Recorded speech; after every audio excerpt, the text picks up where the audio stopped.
Good evening, everyone, and welcome to the Urban Spokesman. My name is Chris Sanders, and I'm giving micromobility users the news they need to stay up to speed on micromobility and urban infrastructure in New York City. All right, let's take a look at the first story today. It is great news, wonderful news. Yes, on Friday, June 10th, New York City's DOT announced that they were going to be uh, building a better barriers for the bike lane. Today, we announced a Better Barriers pilot program to test new materials for protected bike lanes across New York City. The pilot is part of the administration's ongoing commitment to harden half of the city's existing delineator protected bike lanes in 2 years using sturdier materials. Now, that is wonderful news. I am glad they're testing this out. This is great. I am thrilled. And as you can see here, they have um, they have several they have several they have several different versions of it that they think they may want to try. Personally, my favorites are to keep cars out of I like the concrete with the poles on either end. I like that. I also like the more parking looking barriers in between. So if you look here, the what is it? The bottom row, the second one, and the third one are my two favorites. Um, but anything to strengthen the protected bike lane to provide protection for the protection. Blah, anything to provide protection, more protection than what's there now, is certainly welcome from me.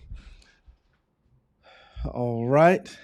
And then we can see here, let me just make this screen a little bigger. Let's go Command plus again. And as we can see, the pilot materials will be placed at Avenue C, Union Square East, Quay Street, Franklin West, 34th Avenue, Northern Boulevard, Edward L. Grant Highway. So yeah, in a few places. So this is wonderful news.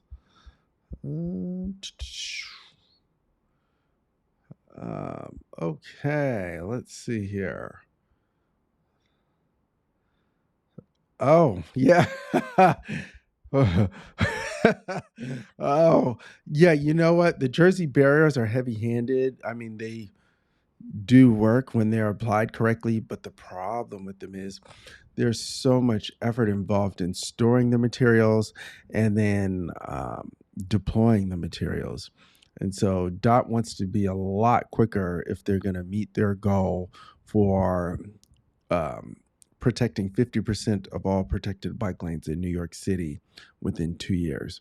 And so this, while it works, it's just not as pretty, and it's heavy handed, and it's hard to install. So they're not going to meet their goal if they keep going down this route. So, you know what? I think it's smart for them to switch gears and move to something like what all the other countries are using and that have already been tried and tested everywhere else. I know New York is different, but I think sometimes we have to just learn from other people on this. Okay, let's see. Oh, yeah. So you can see how great the Jersey barriers worked here. Look at that. Look at that. Oh, that one's actually pretty beautiful. I actually like that. I actually like writing down that one. Okay, yeah, cars. They driving too fast. That's really what it boils down to, actually. is people are just driving too fast for the conditions. Here's what the barriers actually look like when it's actually completed. I rode over here several weeks back, but this is someone else's picture. Or sorry, several weeks back, yesterday. um, so yeah, so someone else posted this on Twitter. Um, so yeah, it's a beautiful picture. We love to see it. Now, oh, whoops. Okay. So now that they've done so that was Friday.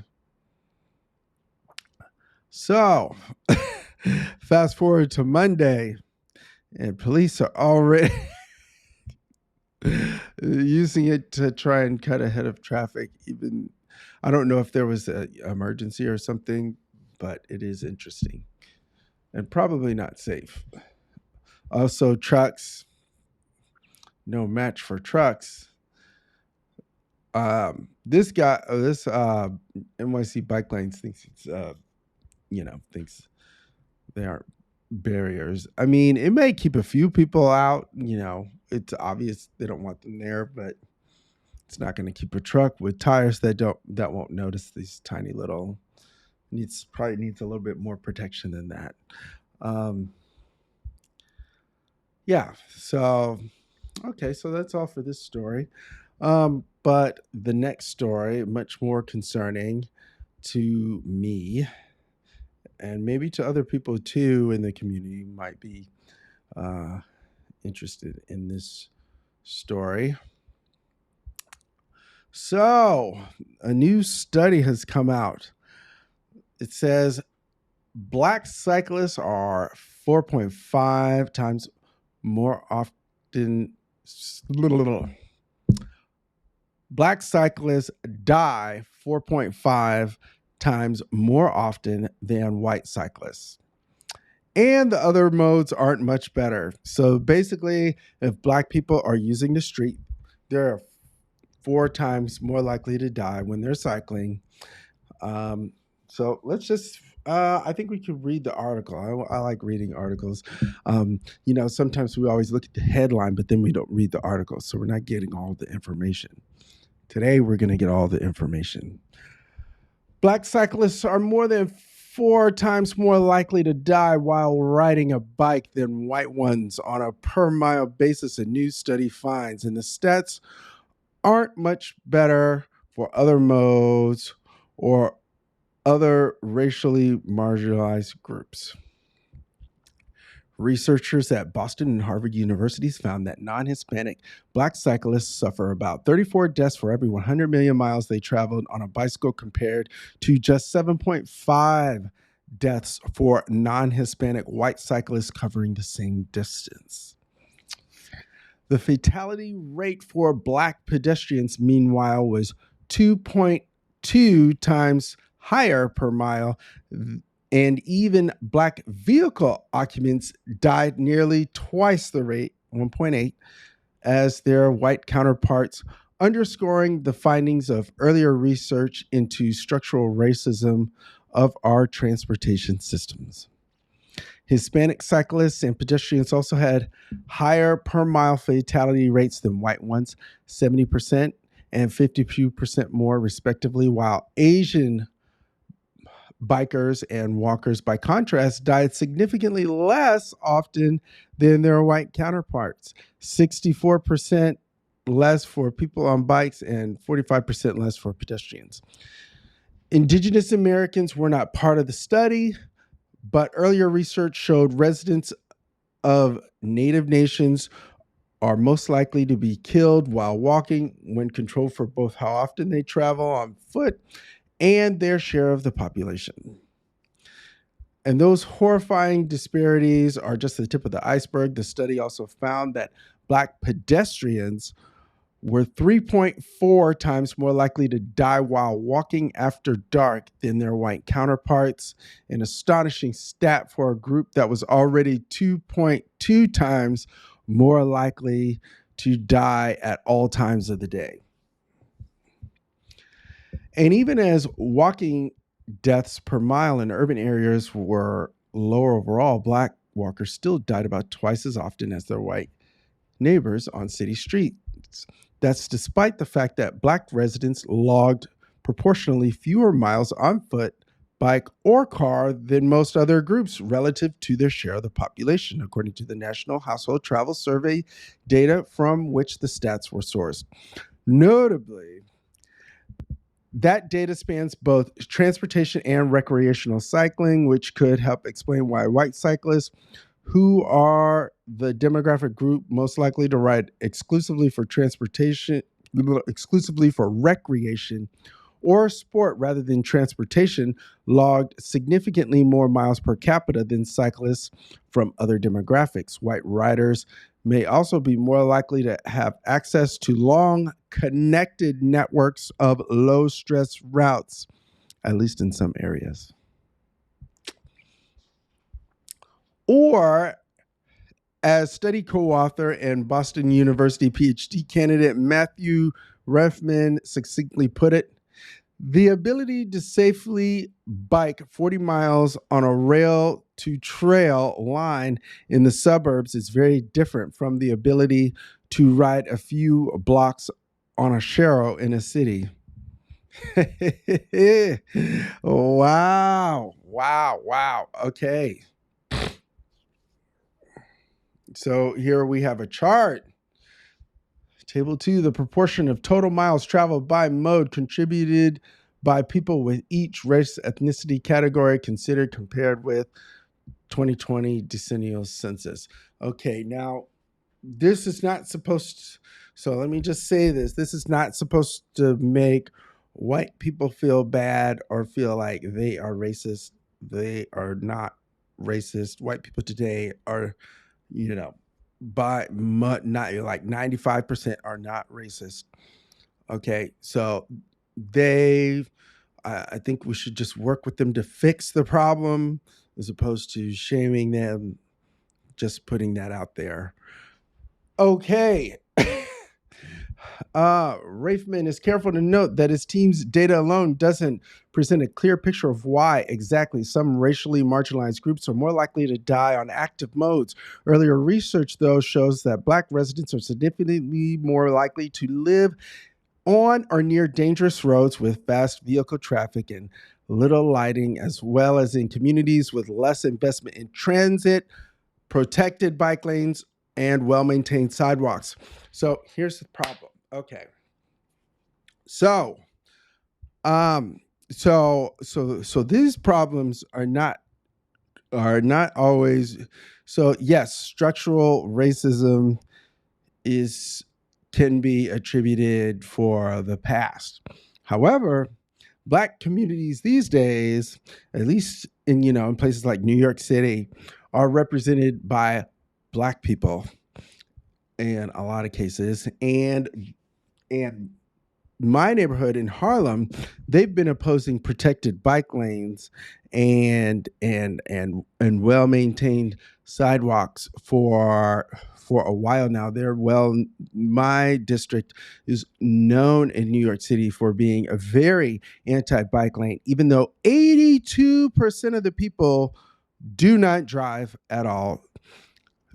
Yet somehow the community board in my neighborhood in Harlem, the community boards that run Harlem have been able to stifle traffic safety measures for the longest time, and I'm seeking to end that with the Central Harlem Bikeway. Because black people are ultimately the ones who are on the negative end of all these traffic deaths.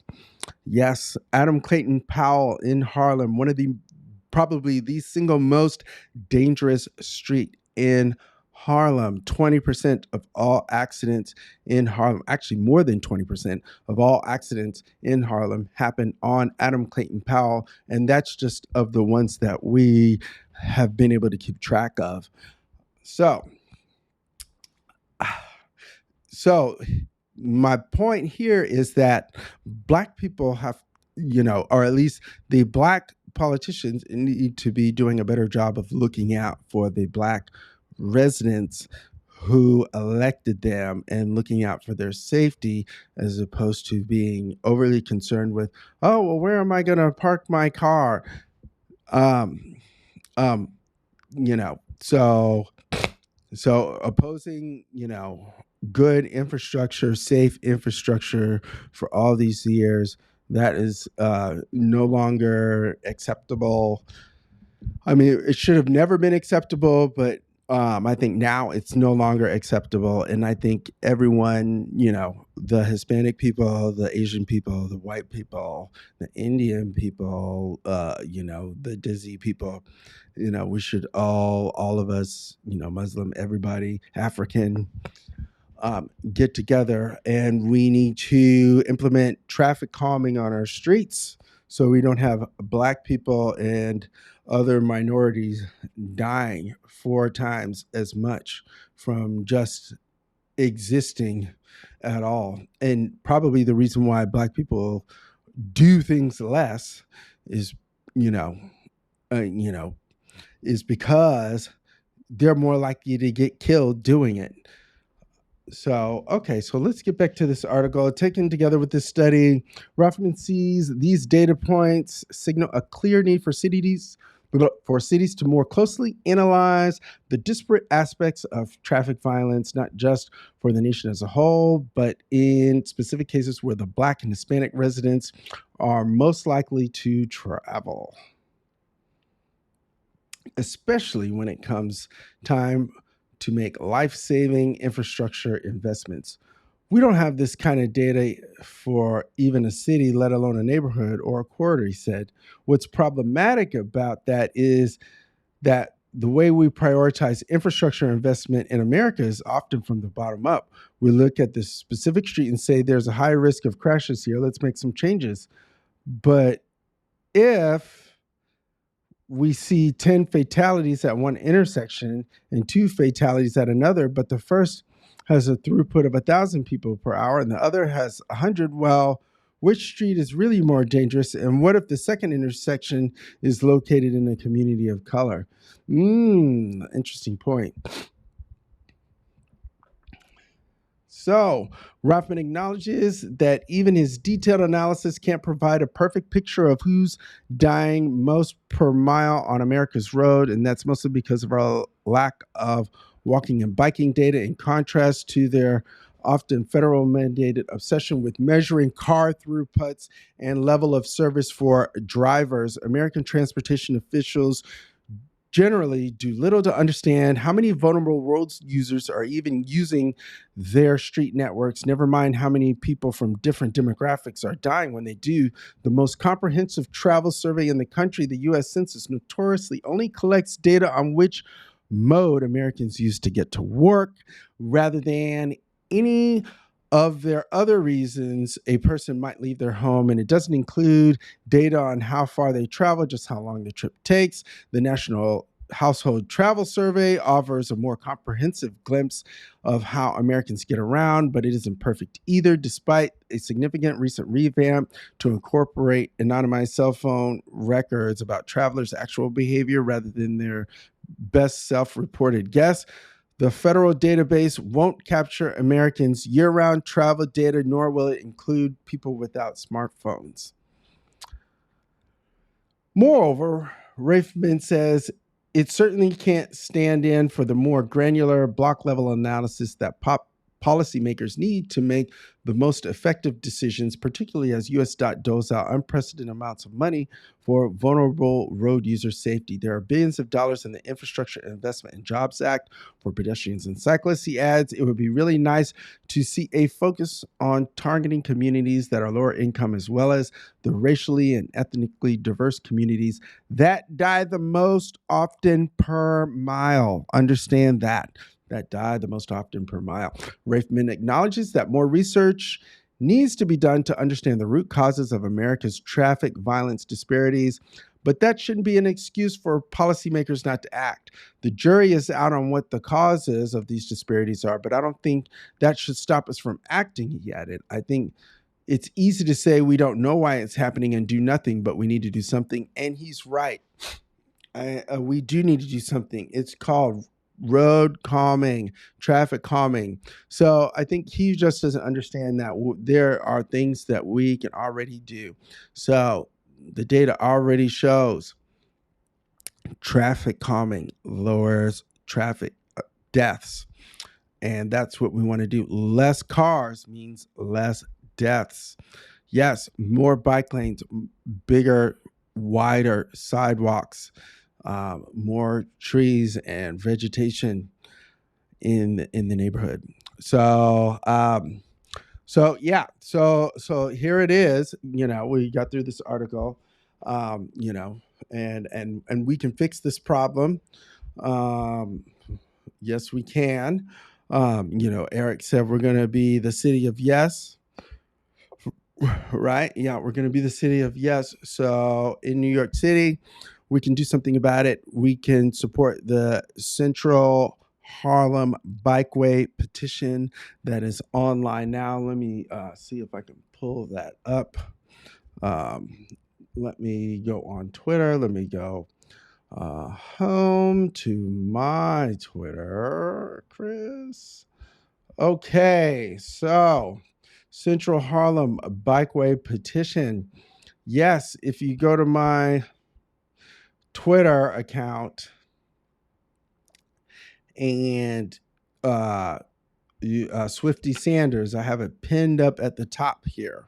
So you can go here and support the Central Harlem Bikeway petition, and and that will that will be like a first step.